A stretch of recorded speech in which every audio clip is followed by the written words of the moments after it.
I have some really bad news for you today. Everything is working out for you, always, all the time, all the time. Everything is going your way, whether you realize it or not. And I'm sorry to break it to you, but if you're stuck in a victim narrative, like, woe is me, oh my gosh, nothing works out for me. Where's my husband? Where's my wife? Where's my friend? Where's my money? It's all on its way to you. Now, I know that might sound like manifestation drivel.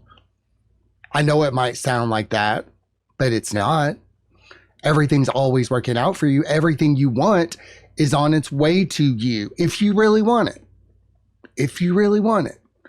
So in today's episode, we're going to talk about how to remove those obstacles to get what you want, how to break those chains of stories. You ever encounter somebody who says that they're broke, that they're always broke? Well, guess what? They're speaking that into existence. When you complain about stuff, you're actually making that thing even worse. When you focus on all the bad things in the world, there's going to be more bad things in the world. If you're worried about the environment is going to get worse. So yes, you can have anything you want. And this episode is focused on that spiritual lesson.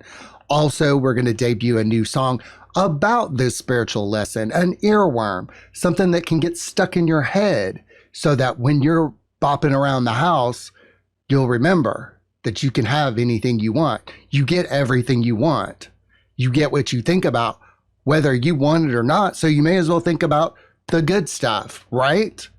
So this episode is devoted to that subject, how to get everything you want. Are you ready? Let's go. He was once a storm in human form, sharp tongue, cold soul, heart worn and torn, living like a ghost who missed his grave till the spirit sang out and called him brave. He got rewired by the great unknown, heard the call like a dial tone to the bone. So pull up a chair, enjoy the glow. This is the Shaman Patrick Show. Yes, I got a haircut today. My stylist, she leaves it puffy. She likes it puffy. I don't like it puffy, but we're just going to roll with it. She also trimmed up my beard. So look at me. I love being 53. Look at me. I love being 53. I get everything I want, whether I realize it or not. I get everything I want. I do, but I don't get it in a way that is greedy or manipulative. I realize I'm exactly where I need to be. I get everything I want. I do get everything I want. If I don't get it, I must not need it. I must not need it. I'm not there 100% of the time. Don't get it twisted. I'm not there 100% of the time, but I'm there often enough, and I've gotten better at it. I can actually shift my thinking whenever I really, really want to. I mean, I decided that I wasn't going to have stomach problems much anymore. I said, they're going to go away. They're going to go away. I didn't focus on the pain. Every day, my stomach problems are just sort of going away. No gastroenterologist, no weird diets, just kind of going away. Because I work on ego issues. I do shadow work. And I work on becoming more conscious. That's the work, yo. Just become more conscious. That's all you have to do. If you're traumatized, go see a therapist, get EMDR, get treatment. Like, these things are easy to do. And they can actually impede you from getting what you want because you're wishing for things from an unhealed place. Like, an unhealed person might wish for a bunch of money thinking it would make their life better. But if they're unhealed and they get a pile of money, it might make life way worse for them.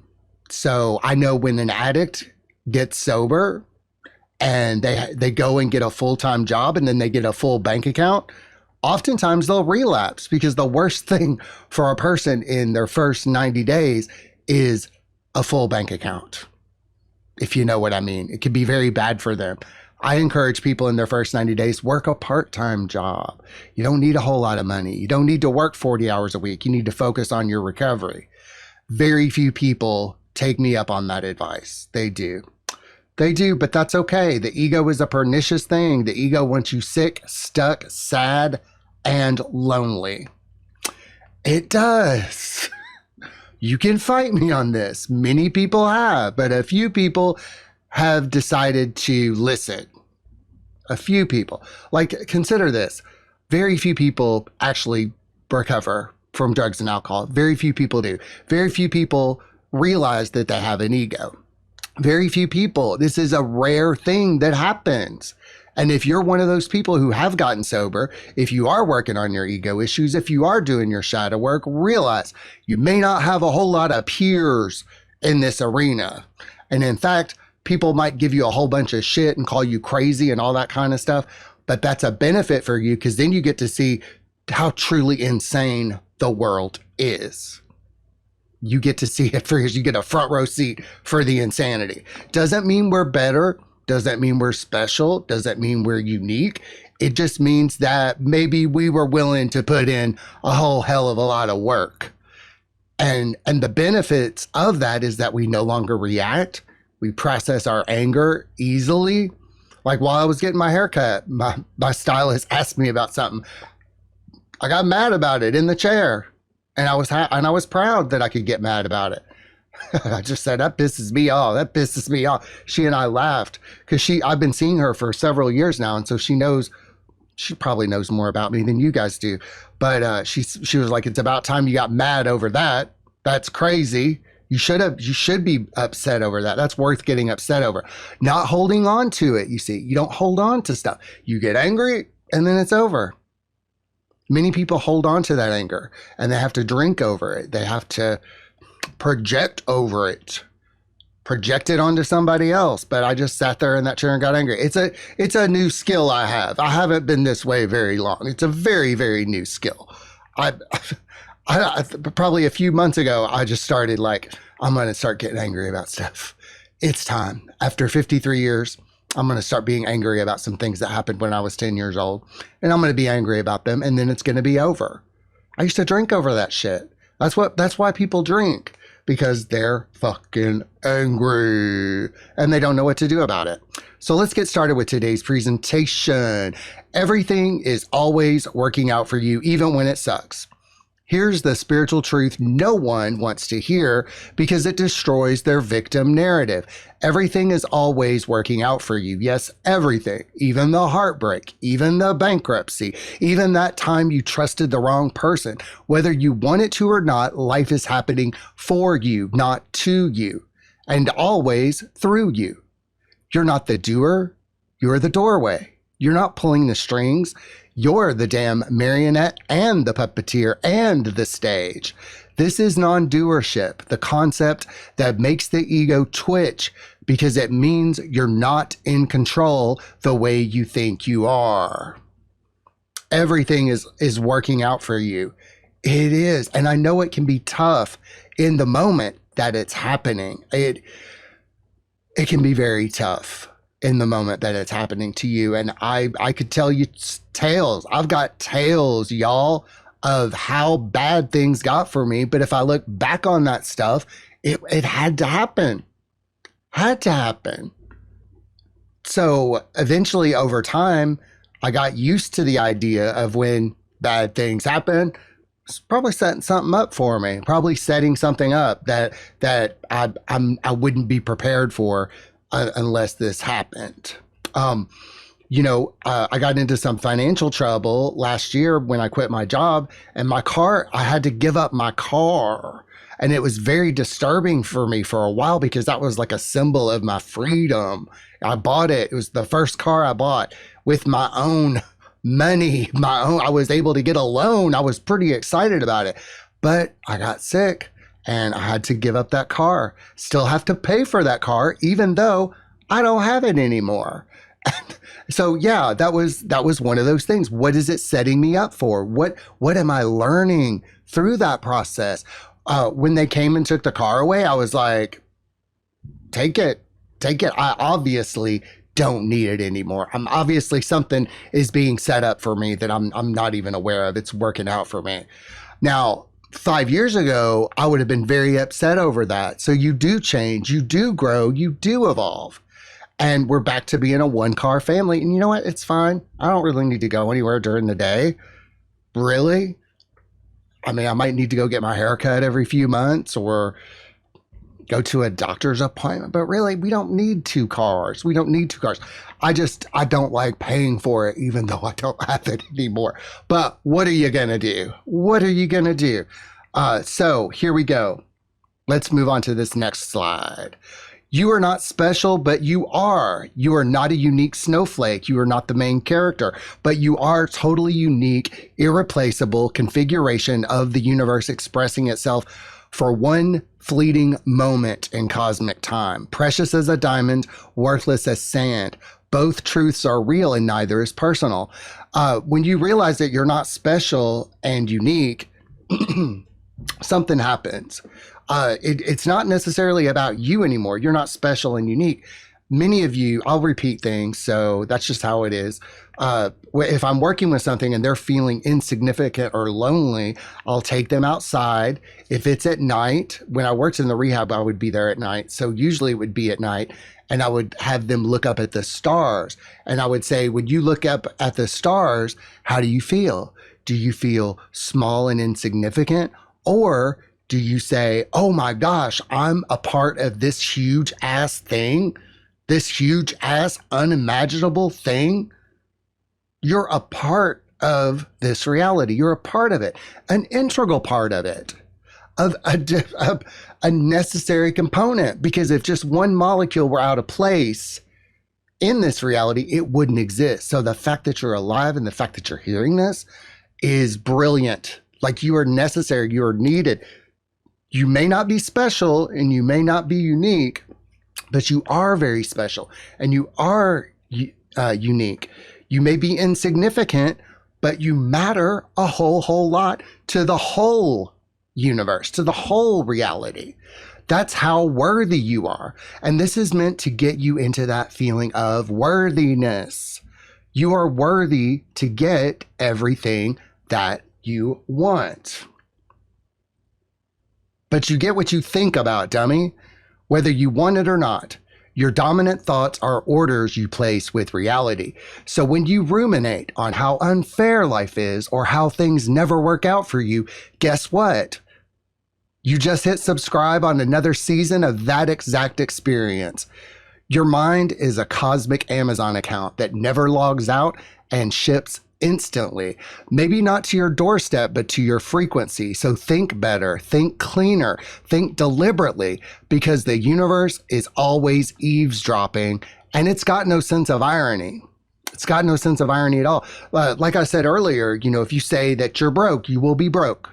If you say, I will never meet my husband, you will never meet your husband. If you say, I will never be wealthy, or I'll never have this, or I'll never have that, or don't get your hopes up. Has anybody ever told you that? Don't get your hopes up. Well, I'll say get your hopes up. Get your hopes way up. Get them so high. Get your hopes way up. Get them up. Get your hopes way up. You are worthy. You should get your hopes up. But when we come at life from an unhealed place, when we come at life from a traumatized place, when we come at life from a wounded place, that skews our reality. Our thinking can get really, really warped. And I've said this before, but it took me a year of being sober before I realized that my thinking had been warped. Warped by drinking, warped by abuse, warped by trauma. So if you're unhealed, if you're wounded, if you're not sober, your thinking is warped. You can't think clearly. Can you think clearly when you're high? Can you think clearly when you're in pain? No, you can't. I mean, I've had IBS for the past several years. You can't think clearly when you're in pain. You can't think what's the best for you when you're in pain. It's impossible. So to get everything you want, you got to clear that shit up so that you can think correctly, so that you can think clearly, and that you stop having Fanebrog. Fainbrog. Wait, is that right? Is that right? Like I was on a medication called dicyclomine for my stomach. Talk about brain frog. It was very bad. The brain frog was so bad I could barely. Oh God, it was so bad. So in order to get everything you want, you have to be able to think clearly.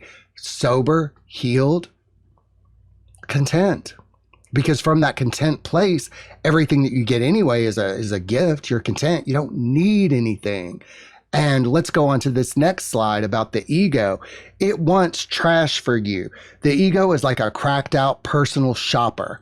It wants what looks good and what seems impressive, what will make you feel superior or safe or envied. And half the time, it's dead wrong. It chases things that hollow once you get them. It sabotages relationships that are good for your soul. It says, I'll be happy when, and keeps moving the goalpost until you're exhausted and bitter and over it. You know, I like to make things really, really simple for people. And here's the simplicity of this stuff when we're dealing with the ego, aka the false self. The false self, aka the ego, automatically and without question will do the very worst thing for you. Automatically, without question. I mean, I've seen it in myself. I've seen it in my husband. Like when Merrick and I got married, the spirits putting us together was mwah, oh my gosh. Because here we were, a married couple. Here I was working on my own ego issues, and I had a partner who wanted to work on his ego issues. So a lot of the stuff that comes out came from working in a close personal relationship with somebody that I was married to. And I had to make things very simple for him because he wanted it gone. He wanted it out of him. And I loved him enough to help him with it. And there were moments when he was on the floor in the fetal position just by talking about the ego.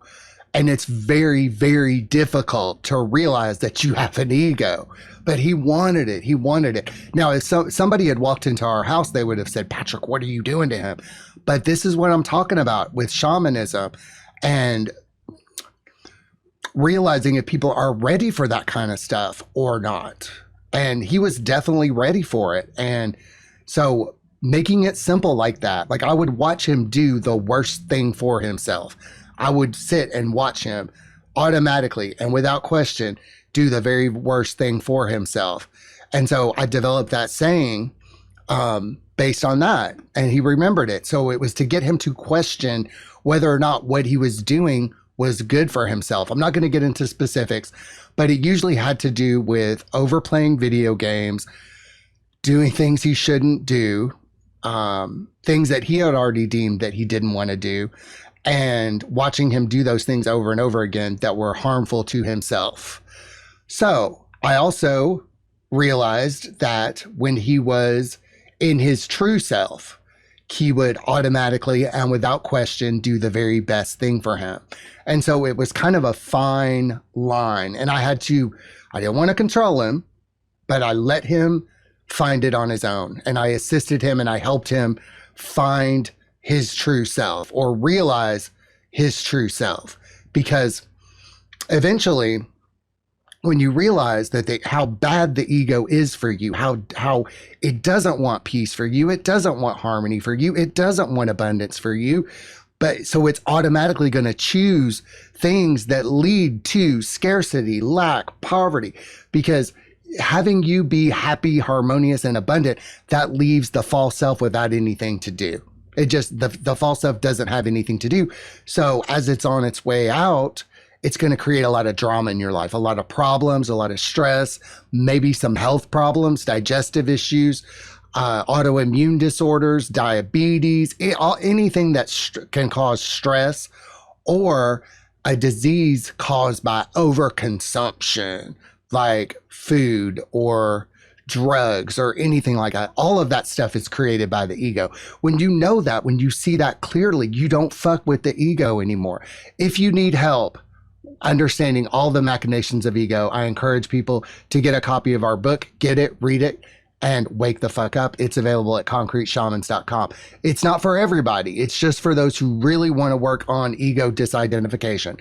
Like I said in the beginning, not everybody can do it. Not everybody can realize that they have an ego. It is pernicious in our culture. But for those people who are on this path of ego disidentification, it's perfect for them. So to sum up, the ego will automatically and without question do the very worst thing for you. Whereas your true self will automatically and without question do the very best thing for you. Let me give you an example. The false self will stay up late scrolling TikTok, even though you have to be at work early in the morning. That's the automatic thing. That's the thing that the ego would do. The ego would say, you could stay up late. There's lots of fascinating things on TikTok that are worth seeing. You deserve to stay up late. So when you get up the next day, you're too tired to deal with more of those ego schemes and machinations. It's like a treadmill. The ego wants to keep you tired, stuck, full of drama, short-tempered, irritable, all that stuff. But the true self, the authentic self would say, you know what? I'm going to leave my phone in the living room and I'm just going to go to bed. Or I'm going to read a book before bed. So the true self would do what is best for you automatically and without question. And for a time, people can fight with themselves. I have a friend right now who wants to be on a sleep schedule, but he's having a hard time getting on that sleep schedule. And he would be beating himself up. And I said, look, just don't get on a sleep schedule. Just don't do it. If it's not right for you, I mean, a sleep schedule is probably the best thing that you could do for yourself during the ego disidentification process. But if it's causing you a lot of stress and pain and all that stuff, just don't even worry about it. Just don't worry about it. But he says, I want to be on a sleep schedule. I'm like, I know, there's the conundrum. You want to be on a sleep schedule, but yet you just can't be on it. What the fuck is going on there? What could possibly be going on in that scenario? Ego. Because the ego doesn't want you on a sleep schedule. The ego wants you tired, messed up, angry, hungover. So at some point you have to decide, do I want what the ego wants for me? Do I want what the ego wants? Probably not, because the ego wants very bad things for you. The ego wants a trophy husband, trophy wife. The ego wants a bunch of money so you can show off. The ego doesn't want what you want at all. So clearing that up is of vast importance to get everything that you want. You got to clear up those ego issues. I wish there was another way. I wish there was another way. Lobotomy, maybe. Beheading, just cutting your head off and hoping for the best. I definitely am never going to downplay the ego and the false self's influence in preventing people from getting what they want. If you're not getting what you want, the ego is the culprit 100% of the time. 100% of the time, because it's like you got a roommate that wants very different things than you, and the roommate ain't even real. It's an imaginary roommate. So let's go to this one. Kill the ego's wish list. Burn it, bury it, bless it, and say goodbye. When you untangle the ego's garbage desires from your true inner calling, life starts to align. Your relationships improve. Opportunities show up without you trying so damn hard. You start getting what's actually good for you, not what your wounded self thought would fill the void. And again, with that wounded self, the wounded self wants things to fill the void or to fill the hole. That's what the wounded self wants. More houses, more money, more clothes, more plastic surgery, more of this, more of that. I mean, I know people right now who have such a huge void. They've amassed a great amount of wealth and they're still fucking miserable. However, they don't know how miserable they are because they've got so much stuff. It looks good, so it must be good, right? There's no getting through to somebody who is so wounded and has amassed a great wealth and has a lot of nice looking stuff. I'm fine. I'm fine, don't you see? Look how fine I am. No, no. But when you heal and you live in truth, you get everything you want. It seems pretty simple, right? Living in truth makes life easier and weirder. When you live in truth, life gets weirdly smooth. Not perfect, not free of pain, but smooth. Even the breakdowns are useful. Even the delays are blessings. You stop trying to make things happen and start allowing them to unfold. And when something doesn't go your way, you stop throwing tantrums and start asking, what part of me isn't ready for this yet? Or what's coming instead that's even better? That's spiritual maturity. That's alignment. And that is freedom. Why don't you want to be free? Why don't you want to be free? Why would you not want to be free? Why would you not want to get everything that you want? Sometimes people will come to me and say, Patrick, this is what I want. And I'll say, okay, all you have to do is this, this, and this. And they say to me, I'm not doing that. I'm just not going to do that. And I will say, well, you obviously don't want it then. You don't want it. So you may as well quit saying that you want it. If you want it, you would be willing to do this, this, and this. What do I tell people to do? Listen to a song, watch a video.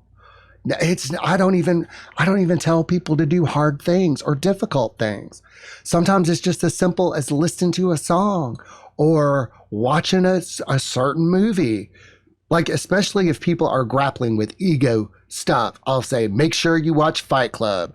Fight Club is like an introduction into the false self, what the false self wants. It shocks me how many people just cannot do very simple things that they don't want to do, or they don't feel like it's going to work out for them. So if you're one of those people who just won't do very, very simple things to get what you want, you must not want it bad enough. And that's okay too. But let's go back over to this slide and really explore what this means. When you live in truth, life gets weirdly smooth, not perfect, not free of pain, but smooth. And when something doesn't go your way, you say, what part of me isn't ready for this yet? Or what's coming instead that's even better? That's spiritual maturity. That's alignment. That's freedom. Why don't you want to be free? Why don't you want to be free? Ask yourself that question. Why wouldn't I want to do the bare minimum to be able to get everything I wanted?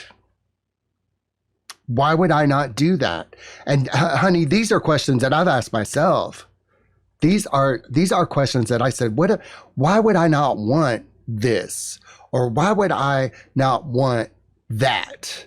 Like, why wouldn't I want to just get to a healed place so that I can start requesting things from the universe from that healed place? Because from the wounded place, I would just get more crap that I didn't want, stuff that my wounded self want. Because if you get what you think about whether you want it or not, if you're thinking wounded thoughts, you're going to get wounded shit. You're going to get more shit that's going to wound you.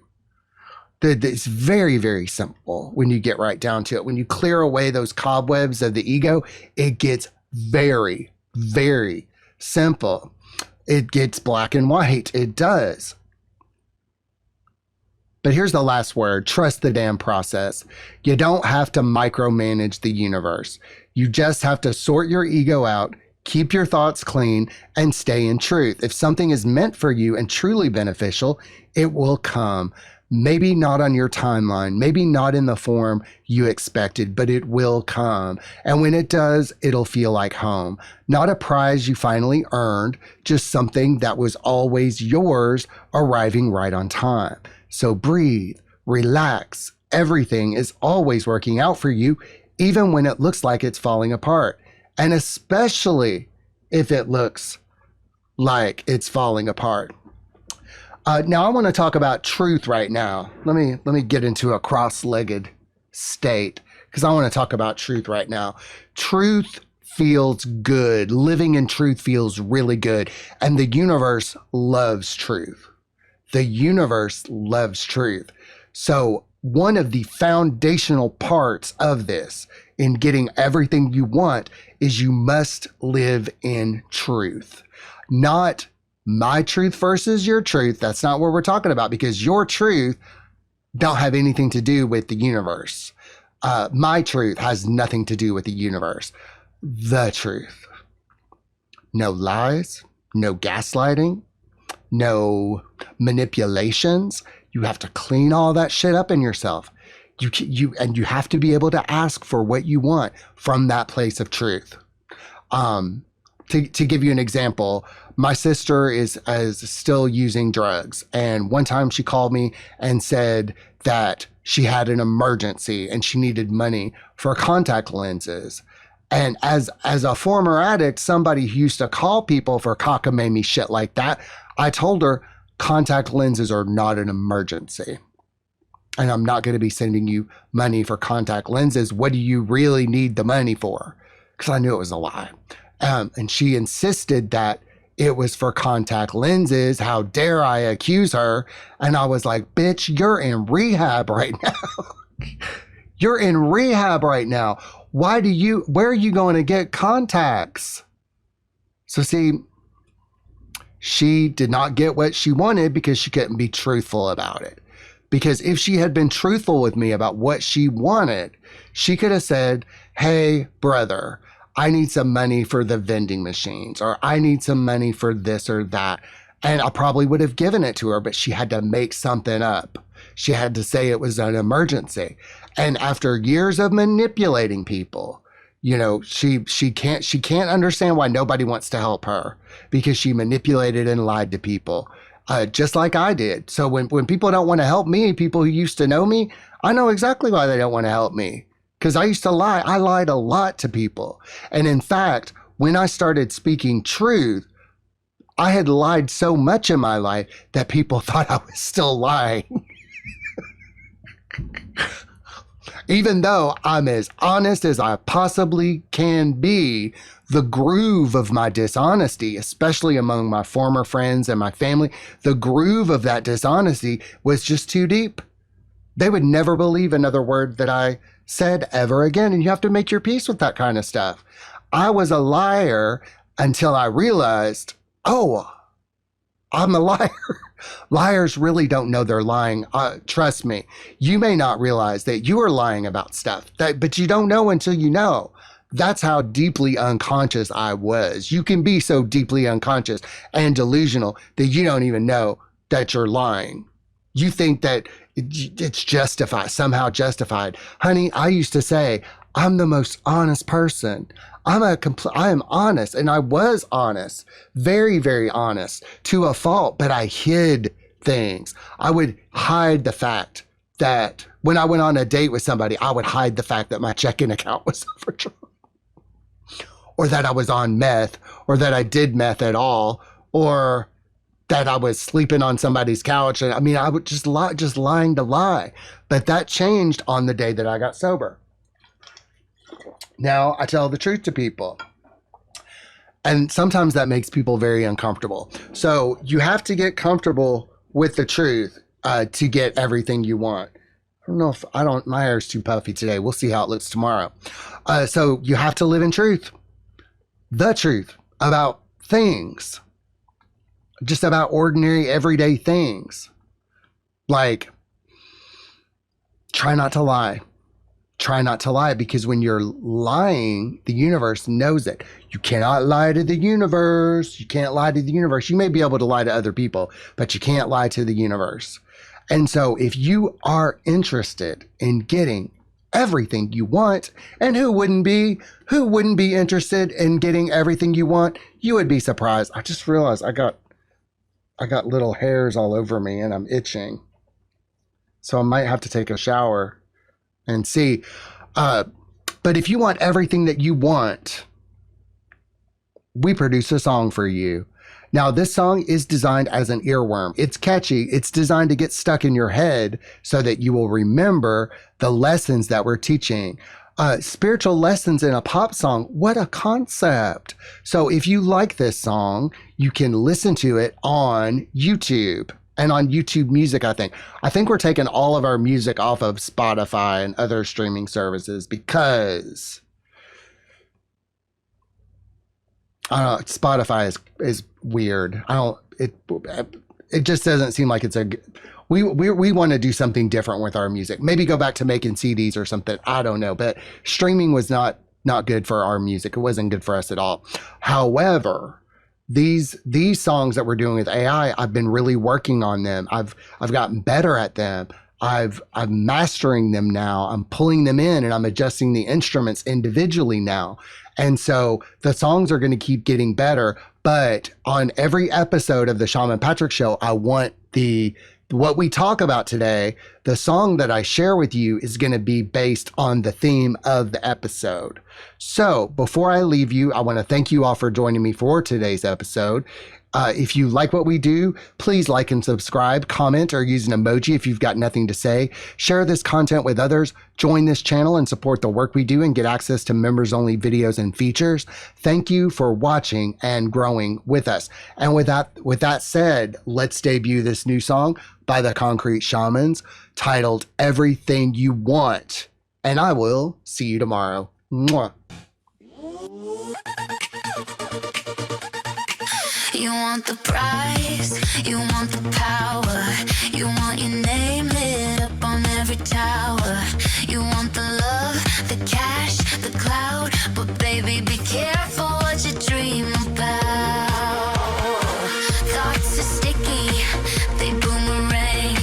You get back everything, even the pain. The mind's a genie, make a wish, let life become your favorite dish.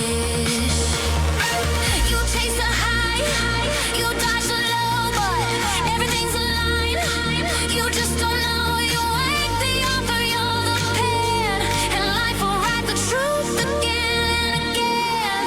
Everything you want, you get it, even when you kinda sorta regret it. Life don't wait for your little plan, it hits like truth with the frying pan. Everything you want is on its way, but what if the ego led you astray? Everything you want, it wants you to, but only when you're finally you. You're not the storm, you're just the cloud, a cosmic puppet screaming loud. You're not the flame, but you're the spark that lights up truths inside the dark. The ego shops for shiny paint and wraps it up in gold champagne, but when you drop the drama crown, you find your peace on sacred ground. You're not the script, you're just the stage. Play performs through every age. You think you're broke, you think you're cursed, but honey, this is universe.